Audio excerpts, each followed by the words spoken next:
पिंजरा पिंजरा रे।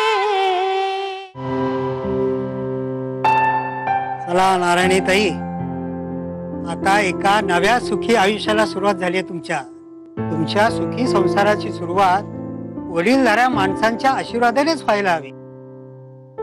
त्याची गरज नाहीये, कारण ज्यांचे आशीर्वाद घ्यावे अशी कोणी वडीलधारी माणसं नाहीयेत माझी इथे।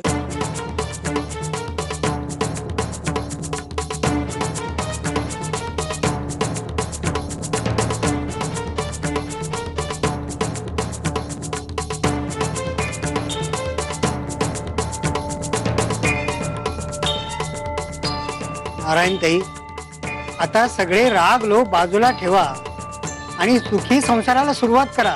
ठीक आहे, मग तुम्ही एक काम करा, माझ्या वतीने तुम्ही सगळ्यांच्या पाया पडा।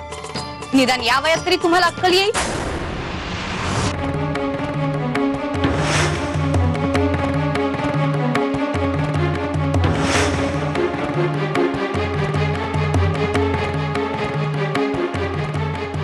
नारायणी, आशीर्वाद म्हणजे कोणती भौतिक गोष्ट नाही, आणि आशीर्वादाचे पुण्य ज्याचे त्याने पदरात पडून जायचे। ओ, तुमच्या पुराणातल्या गोष्टी मला शिकवू नका। जेवढं बोलायचं ना तेवढंच बोला आणि दक्षिणा घेऊन इथून फुटा।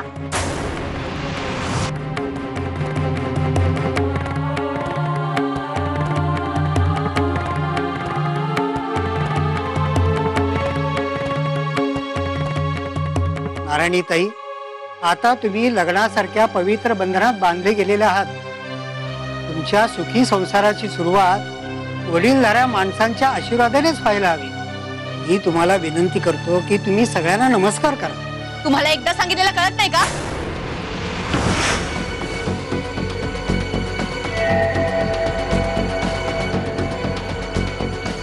पुन्हा पुन्हा तेच सांगू का मी? तुमच्या डोक्यावर परिणाम नाही झालाय? नारायणी,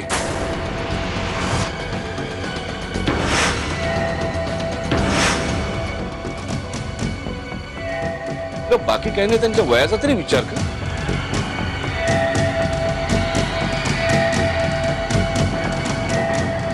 बाबा प्लीज,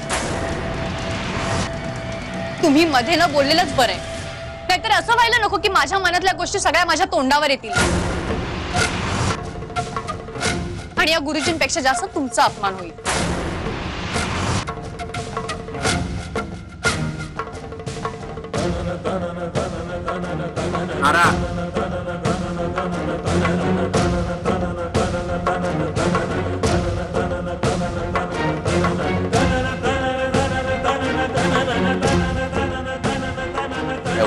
बद्दल काय उत्तर देऊ कळत नाही आता।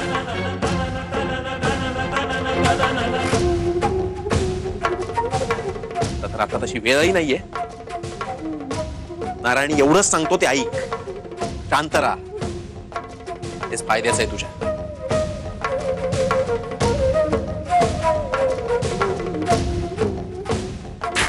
ए, तुला काय करायचं फुकटच्या चौकशा? तू माझा अपमान केलास ना तर मी एक वेळ सहन करीन, पण दादाचा किंवा गुरुजींसारख्या वडीलधाऱ्यांचा अपमान अजिबात सहन नाही करणार, कळलं ना? माझ्या लेखीत तुझी किंमत शून्यच होती आणि भविष्यातही तीच राहील। पिंजरा